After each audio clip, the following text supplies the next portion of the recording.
இன்டென்ஸான ஒரு crime thriller படம் பண்ணியிருக்கோம். எல்லாம் ஒரு ஃபேமிலியாக பண்ணியிருக்கோம். ஸோ நடித்தவங்க அத்தனை பேருக்கும் என்னோட நன்றி. தம்பி ரமேஷ் சார், ஷில்பா, அப்புறம் அனிகா, எல்லாருக்குமே என்னோட நன்றியை தெரிவிச்சுக்கிறேன். ஆகஸ்ட் 1ஆம் தேதி படம் தேட்டரில் ரிலீஸ் ஆகுது. எல்லாம் ஃபேமிலியோட போய் பாருங்கள். டீச்சர் கேட்டாங்க, யார் எல்லாரும் என்னவா ஆக போகிறீங்கன்னு. நான் நடிகன் ஆகணும்னு சொன்னேன். டீச்சர் பக்கத்தில் வந்து உட்காந்துக்கிட்டாங்க. அந்த மாதிரிலாம் ஆசைப்படாதப்பா, நடக்காது, படி, இன்ஜினியர் ஆயிரு அப்படின்னாங்க. சரி டீச்சர், அந்த ஆசையோட விட்டுட்டேன். ஓகே, நான் வந்து பெரிய கமல்ஹாசனோட ஃபேன். வயசு 11 இருக்கும்போது அபூர்வ சகோதரர்கள் வெளியாகிடுச்சு. அப்போ வந்து எல்லாம் அந்த கேசட்டில் தானே படம் வரும். அப்போ என்ன ஆகணும், பக்கத்து வீட்டில் கேசட் வரும், அடுத்த நாள் திருப்பி கொடுத்துடணும். அவங்க படத்தை பார்த்துட்டு கொடுப்பாங்க, நீங்கள் பார்த்துருங்கன்னு. பரீட்சை டைம், ப்ரொஜெக்ட் இருந்துச்சு. ஃப்ரெண்டு வீட்டில் ப்ரொஜெக்ட் செஞ்சுக்கிட்டு இருந்தேன். அம்மா அடிக்கிறாங்க, ஃபோன் அடிக்கிறாங்க. அபூர்வ சகோதரர்கள் கேசட் வந்துருச்சு, படம் பார்க்க போறியான்ட்டு. நான் உடனே வரேன்னு. ஆனால் ப்ரொஜெக்ட் செஞ்சுட்டு உட்காந்துருக்கேன். ஃப்ரெண்ட்ஸை சொன்னேன், நானே முடிச்சிட்றேன், நான் வீட்டுக்கு போகணும், ஒரு அர்ஜென்ட் மேட்டர் இருக்குது அப்படின்ட்டு போய் சொல்லிவிட்டு, அந்த அவ்வளோ பெரிய ஒரு ப்ரொஜெக்ட் காற்றுல பறந்துடும். அதில் ஜாமான்லாம் ஒட்டி வச்சுருக்கோம். அதை வந்து அனுமான் மலையை தூக்கிட்டு போன மாதிரி தூக்கிக்கிட்டு வீட்டுக்கு ஓடுறேன் கமல்ஹாசன் படம் பார்க்குறதுக்கு. 11 வயசில் போய் அபூர்வ சகோதரர்கள் படத்தை பார்த்தேன். ஸோ டீச்சர் வேணான்னு சொன்னால் கூட எங்கேயோ அந்த ஆசை ஒட்டிக்கிச்சு. அங்கேருந்து கட் பண்ணால் படம் பார்க்குறது. அப்புறம் கல்யாணம் ஆகிடுச்சு, பிள்ளைங்க இருக்குது, 2 பிள்ளைங்க இருக்குது. இப்படியே போயிட்டு கோவிட் வந்துச்சு. கோவிட் வரும்போது எல்லோரும் நெட்ஃப்ளிக்ஸ், ப்ரைம், அமேசான் எல்லாம் பார்க்க ஆரம்பித்தோம். பார்த்துட்டே இருக்கும்போது எல்லோரும் எல்லா படமும் பார்க்க ஆரம்பிச்சிட்டாங்க. என்ன சிங்கப்பூரில் வந்து என்ன ஒரு ஸ்பெஷல்னால், அந்த டாப் 10 படம் போடுவாங்க. ஸோ சீனர்கள் பார்ப்பாங்க, மலாய்க்காரனை பார்ப்பாங்க. ஆனால் தமிழ் படம் மட்டும் எப்பவுமே டாப் 1, டாப் 2ல் இருக்கும். எல்லாருக்குமே தமிழ் படம் பார்க்க ஆசை. என்ன கொரியன்ஸ் படம் பார்ப்பாங்க, தமிழ் படம் ரொம்ப பார்ப்பாங்க. ஜப்பனீஸ் ரொம்ப தமிழ் படம் பார்ப்பாங்க. சரி, எனக்கு தெரிஞ்சு போச்சு, மார்க்கெட் திறந்து போச்சு. அப்புறம் பார்த்தேன், சிங்கப்பூரில் வந்து நான் தான் வந்து சிங்கப்பூரில் 46 வயசில் வந்து oldest physique body building champion. 39 வயசில் ஆரம்பித்தேன். ஸோ ஒரு 46 வயசு வரைக்கும் ட்ரைனிங் பண்ணி நேஷ்னல் டைட்டில் தூக்கினேன். அப்புறம் யோசிச்சுட்டு இருந்தேன், அடுத்தது இந்த உடம்பை எங்கே போய் என்ன ஸ்டேஜில் வைக்கலான்ட்டு. சரி, எனக்கு வில்லன்னா ரொம்ப ஆசை. ஏன்னா ஒரு படத்துக்கு வந்து வில்லன் தான் வந்து எனக்கு டச் ஸ்பைன் வந்து ஒரு ஒரு முதுகு எலும்பு போல். ஏன்னா நான் வந்து பேட்மேன் படம் ரொம்ப ஆசை. ஏன்னா வில்லன்களுக்காக ஜோக்கர், ரிட்லர், பெங்குவின், வில்லன் தான் ஒரு படத்துக்கு வந்து கொண்டு போக முடியும். இன்னைக்கு வரைக்கும் நான் கில்லி வந்து திருப்பி பார்ப்பேன். எனக்கு விஜய் சார் ரொம்ப பிடிக்கும். ஆனால் அந்த படத்தை திருப்பி பார்க்குறது பிரகாஷ் சார் இருக்காரு. எனக்கு வந்து துப்பாக்கி படம் ரொம்ப பிடிக்கும், ஏன்னா அந்த ஹிந்தி வில்லனுக்காக.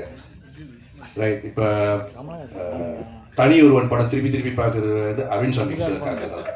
ஸோ எனக்கு வந்து வில்லன் ஸ்ட்ராங்காக இருந்தால் படம் நிற்கும்னு எனக்கு தெரியும். ஸோ அதனால் நான் வந்து ரொம்ப கிளியர், வில்லனுக்காக தான் நான் உள்ளே வரேன் அப்படின்னு நான் வந்து. ஆனால் எனக்கு இங்கே வர்றதுக்கு வழி தெரியாது. இந்த இண்டஸ்ட்ரிக்குள்ளே வந்து அவர் சுலபம் கிடையாது இல்லையா. 2 வருஷம் ஹோம்ஒர்க் செய்ய ஆரம்பித்தேன். எத்தனை டிபார்ட்மெண்ட் இருக்குது. ஏன்னா அந்த டைமில் வந்து கோவிட் டைமில் எல்லா ஆக்ட்ரஸும் இன்டர்வியூ கொடுக்க ஆரம்பிச்சிட்டாங்க ஜூமில். எல்லாமே யூடியூப்பில் பார்த்தா இன்டர்வியூவாகவே கொடுத்துட்டு இருந்தாங்க. எல்லாத்தையும் கேட்டு நோட்ஸ் எடுக்க ஆரம்பித்தேன் 2 வருஷம். இந்த இண்டஸ்ட்ரி எப்படி ஃபங்க்ஷன் பண்ணுது, எத்தனை டிபார்ட்மெண்ட் இருக்குது, யாருக்கு என்னென்ன வேலைன்னு ஃபுல்லாக நோட்ஸ் எடுத்துகிட்டு 1 வருஷம் தேடினேன்.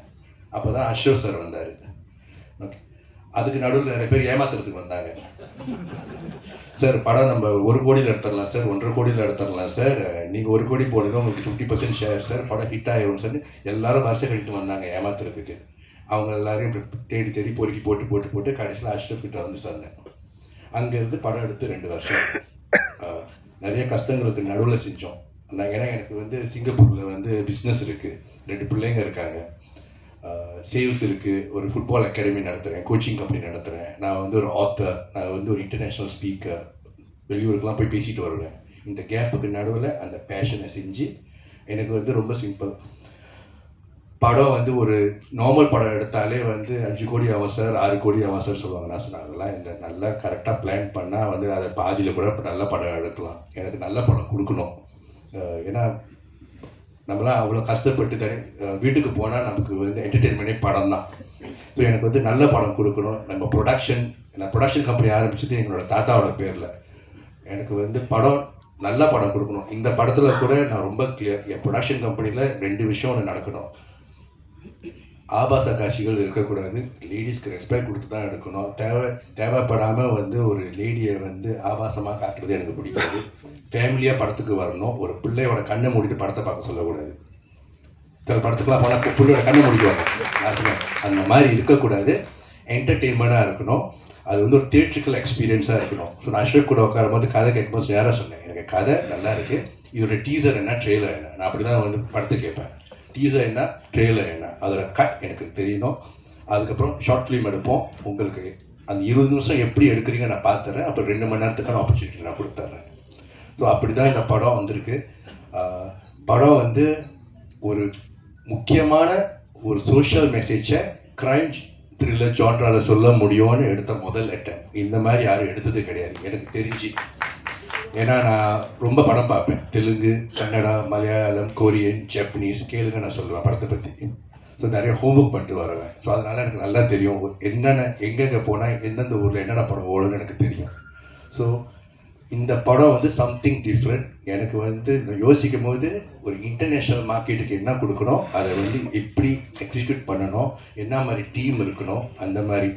இந்த படம் நீங்கள் பார்க்க போகிறது கூட நான் சிங்கப்பூர்லேருந்து ஒரு டீமை கூப்பிட்டு வந்து இந்த படத்தை பார்த்து என்ன கமெண்ட்ஸ் இருக்கோ அதை திருப்பி ரீஎடிட் பண்ணி பர்ஃபெக்ட் வெர்ஷனாக தான் நான் வெளியே கொண்டு வரேன். அது வரைக்கும் நான் விடவே இல்லை. இந்த படத்தை நாங்கள் 2023 ஜூனில் முடித்தோம். ஃபைனல் காப்பி 2023 டிசம்பரில் இருந்துச்சு. ஆனால் நான் 1 வருஷம் எடிட் பண்ணியிருக்கேன் படத்தை. எனக்கு வர அந்த பர்ஃபெக்ட் வர வரைக்கும் நான் எடிட் பண்ணிக்கிட்டே உட்காந்துருந்தேன். ஏன்னா எனக்கு வந்து அது என்னோடய ப்ரொடக்ஷன் சொல்கிறத விட எனக்கு நல்ல படம் கொடுக்கணும். ஸோ அந்த படத்துக்கு வந்து நான் முதல்ல ரொம்ப தேங்க்ஸ் சொல்ல போகிறது வந்து என்னோடய பார்ட்னர் ஷெட்டி சாருக்கு. நான் வந்து யாருமே தெரியாமல் சென்னைக்கு வந்தேன். எனக்கு யாருமே தெரியாது. பூர்வீகம் அம்மா வந்து திருச்சி, ஆனால் அம்மா வந்து 18 வயசில் சிங்கப்பூருக்கு வந்துட்டாங்க. இங்கே ஃபேமிலி இருக்குது, ஆனால் நான் இண்டஸ்ட்ரியில் யாரையும் தெரியாது. ஆனால் எனக்கு வந்து யாரையும் தெரியாமல் வந்தேன். ஆனால் எனக்கு ஒரு அண்ணன் கிடைச்சாரு, ஷெண்டி சார். எல்லாருக்கும் வணக்கம். ஸோ எவ்ரி டைம் நான் இங்கே வந்து நிற்கும்போது every time I get scared. So today நான் அது யோசிச்சுட்டு இருந்தேன் எதுக்குன்னு. So I think it's first of all I want to say thank you to all of you, to the media, press, எல்லாருக்குமே. And secondly, I want to thank the industry. எனக்கு வாய்ப்பு கொடுத்ததுக்கு இந்த மண்ணுக்கு ரொம்ப ரொம்ப நன்றி. I have to say that because initially when I came to the industry, Tamil தெரியாது, ஆக்டிங் வராது, அண்ட் வேறு ஒரு நாட்டிலேருந்து வந்திருக்கேன். பட் எதுவுமே கண்டுக்காமல் இங்கே மட்டும்தான் அதை சப்போர்ட் பண்ணுறாங்க. And how do I say, டேலண்ட்டை வந்துட்டு என்ஹான்ஸ் பண்ணுறாங்க. So I am very grateful. எனக்கு இங்கே காளி அண்ட் விஸ்வ ராஜேந்திராணி, சிங்கப்பெண்ணை அந்த மாதிரி ஒரு படத்து எனக்கு கிடைச்சிருக்கு. அந்த மாதிரி இந்த படம் கூட. So definitely you will love my character. And நிறைய ஃபிலிம்ஸ் பண்ணும்போது வேறு கேரக்டர்ஸ் பண்ணணுன்னு எனக்கு ரொம்ப ஆசை. ஸோ அந்த மாதிரி இந்த படத்தில் கூட நான் ஒரு ஜேர்னலிஸ்டாக ப்ளே பண்ணியிருக்கேன். So firstly thank you Ashraf for believing in me. And படம் ரொம்ப நல்லா வந்திருக்கு. And I want to welcome Mahesh to the industry, to a beautiful industry. So as an actor and a producer. So August 1st இந்த thriller movie release ஆகிட்டுருக்கு. எல்லோரும் பாருங்கள், enjoy பண்ணுங்கள் and support பண்ணுங்கள். Thank you so much. And Ashraf uncle for letting me sing for your film. Of course, Appa. Mono padam, like, it's awesome. I watched it. It's incredible. The whole cast, crew, super up Aminga. I'm so excited for you to all watch it. Thank you to Arnanna as well for having me on the soundtrack. It's an awesome song. Idoda super padama irukapodhu. Please ellarum support pannunga. And I loved singing the song. It's a beautiful love melody song that I sang with Arnanna. So yeah, I'll sing a couple of lines. என் மலை மலையே, புது வெள்ளை மலையே, நீ செல்லும் இடமே நான் வருவேனே, உன் அருகினிலே வெளியாசைவினிலே வெறுத்தோட கையிலே நான் படுவேனே. Okay, கொஞ்சமா, but I hope you enjoy it. Roman and Diana, thank you so much. Thank you. First of all, இது என்னோட debut movie, so thank you so much Ashraf sir as well as Magesh sir. Thank you so much இந்த opportunity எனக்கு கொடுத்ததுக்காக. இந்த படத்தில் நான் தம்பிராம சாரோட பொண்ணா நடிக்கிறேன். So I'm very excited. August 1st release ஆகுது. எல்லாரும் கண்டிப்பாக போய் பாருங்கள். தேங்க்யூ. இதுக்கான ட்ரெய்லரும் பாடல்களையும் சென்சார் வாங்கல இன்னும். ஏன்னா நீங்கள் 126.22 மினிட்ஸ்னு ஒரு சென்சார் சர்டிஃபிகேட், அதாவது படத்தோட சென்சார் சர்டிஃபிகேட்டை போட்டுட்டு இது போடுறீங்க. அந்த சாங்ஸை பார்த்தீங்கன்னா மது அருந்த காட்சிலாம் இருக்குது. அது எங்கேயுமே ஸ்டாட்யூட்டரி வார்னிங்கே போடாமல் இருக்கீங்க. அதை தெரிஞ்சு அப்படியே மேனிபுலேட் பண்ணுமே அப்படின்ற மாதிரி பண்ணிட்டீங்களா தைரியமா? இல்லை அப்படி இல்லை. என்னென்ன ஆக்சுவலி வந்துட்டு இன்னைக்கு வந்து நம்ம அந்த ட்ரெய்லர் லான்ச் வந்துட்டு பண்ணுறது வந்து பிளான் முதல்ல இல்லை. ஆனால் வந்துட்டு இன்றைக்கி பண்ணணுங்கிற மாதிரியான ஒரு நெசிட்டி அமைஞ்சுது. ஸோ நம்மளுடைய பத்திரிகையாளர்களுக்கு வந்துட்டு நம்ம படத்தை வந்து அவங்களுக்கு காட்டணும். அவங்க தான் வந்துட்டு இது வந்து சரி என்ன பண்ணலாம் அப்படிங்கிறது. ஆனால் நான் எனக்கு ஒரு தப்பு தான் நடந்திருக்கு, நான் இல்லைன்னு சொல்லலை. இதை வந்து நம்ம வந்து ப்ராப்பராக வந்துட்டு ட்ரெய்லரை வந்து ரிலீஸ் பண்ண போகிறது 25th மேலே தான். 25th மேலே தான் ட்ரெய்லர். ஆனால் டீசர் வந்து நம்ம ஆல்ரெடி ரிலீஸ் பண்ணிட்டோம், ப்ராப்பராக ரிலீஸ் பண்ணிட்டோம். எக்ஸ்க்ளூசிவ் ஒன்லி மீடியா பார்க்கறதுக்கு. ஆமாம், மீடியா பார்க்குறதுக்கு. மீடியா மக்கள், மீடியாங்கிறது வந்து மற்றவங்க போய் சேர்றதுக்கு முன்னாடி நீங்கள் போய் சேர்ந்துருவீங்கிறதுனால அந்த மரியாதையை வந்து, அதாவது சொல்லுவாங்களா, ஒரு மர்டர் நடந்த இடத்துல போலீஸ் வர்றதுக்கு முன்னாடி மீடியா போயிடும். அப்படி வந்து என்னுடைய மீடியா வந்து பார்க்கணுங்கிறதுக்காக அப்படி ஒரு விஷயம் இருக்கு. ஆனால் இதில் கூட இன்னொரு விஷயம் சொல்கிறேன். ஒரு கதை ஸ்டோரி ஒன்று நம்ம நரேட் பண்ணியிருக்கேன். ஒரு ஊரில் ஒரு சிங்கம் இருந்தது, அது ஒரு ஆர்ட் அப்படிங்கிற ஒரு விஷயம். அது வந்து அந்த வாய்ஸ் வந்து நம்ம இயக்குனர் நடிகர் சமுத்திரக்கனி அண்ணன் வந்து பேசி தரதா சொல்லியிருக்காரு. ஸோ அவர் வந்து இப்போ ஹைதராபாத்தில் ஷூட்டிங்கில் இருக்காரு. ஸோ அவர் வந்ததுக்கப்புறம் இந்த மிக்சிங் வேலையெல்லாம் பண்ணிட்டு ப்ராப்பராக வந்து ரிலீஸ் பண்ணணுங்கிறதுக்கு முன்னாடியே வந்துட்டு ஒரு ரிலீஸ் பண்ண வேண்டிய ஒரு நெசிட்டி வந்தது. சரி, அந்த நேரத்தில் வந்து நம்ம பத்திரிகையாளர்கள், நம்ம குடும்பமான தொலைக்காட்சி நண்பர்களுக்கு வந்து நம்ம காட்டுறதுல தப்பு இல்லைங்கிறதுக்காக பண்ணியிருக்கோம். தவறு இருந்தால் வந்து மன்னிச்சேன். இப்போ படத்தில் வந்து முதல் புக்குன்னு டைட்டில் வச்சிருக்கீங்க. ஓகே. பட் எப்பவுமே இப்போ ஒரு புக்குன்னு எடுத்துக்கிட்டா கிளைமேக்ஸ் வந்து கடைசி பக்கத்தில் தான் இருக்கும். ஓகே. இதுக்கு படத்துக்கு முதல் பக்கம்னு டைட்டில் வச்சதுக்கு என்ன காரணம்? அது மட்டும் இல்லாமல் இந்த படத்தில் சிங்கம் யாரு, நரி யாரு? சிங்கம் வந்து வழக்கமாக ஹீரோவை தான் சிங்கம்னு சொல்லுவாங்க. ஓகே. வில்லனை நரின்னு சொல்லுவாங்க. ஓகே. ஆனால் இதில் நீங்கள் வில்லனை சிங்கம்னு சொல்கிறீங்க, ஹீரோவை நரின்னு சொல்கிற மாதிரி ட்ரைலர் எடுத்துருது. Okay sir. முதல்ல வந்துட்டு ஒரு டீசர் ட்ரைலர் அப்படிங்கிறத வந்து பப்ளிக் வந்து பார்க்கறதுக்கு வந்து அவங்களுக்கு வந்து ஒரு இம்பேக்ட் பண்ணுற ஒரு விஷயம். அது ஒரு விளம்பரம், சினிமா கிடையாது. இதை பார்த்து வந்து யாருனாலையும் கதை புரிஞ்சிக்க முடியாது. ஸோ இது என்ன ஜானர்னு புரிஞ்சிக்க முடியும். ஸோ ஜானரில் வந்து புரிய வைக்கிறதுக்கு வந்து இந்த ட்ரைலரும் உள்ளே வர்றதுக்கு வந்து ஒரு கன்ஃபியூசிங் வந்து எல்லா படத்துலையுமே இருக்கும். உதாரணத்துக்கு பார்த்தீங்கன்னா ராட்சசன் படத்தினுடைய ட்ரைலர் நீங்கள் பார்த்தீங்கன்னா ராட்சசன் படத்தில் இருக்கக்கூடிய ஷூட்டிங் சீனோட இது ட்ரைலரில் வந்து வச்சுருப்பாங்க. படத்துலையே வந்துட்டு ஒரு ஷூட்டிங் சீன், ஒருத்தனை வந்து கொலை பண்ணுற மாதிரி, ஒரு ரத்தத்தோலை இருக்கிற மாதிரி இருக்கும். அது ட்ரெய்லரில் வச்சுருப்பாங்க. ட்ரெய்லரில் உங்களுக்கு என்ன இம்பாக்ட் கொடுக்கணும்னா, ஓ இவன் ஒரு கொலை பண்ணுறான் போட்டுருக்கணும். படம் பார்க்கும்போது பார்த்தோன்னா அது ஆக்சுவலி வந்து பார்த்தா படத்தில் ஷூட்டிங்காக இருக்கும்.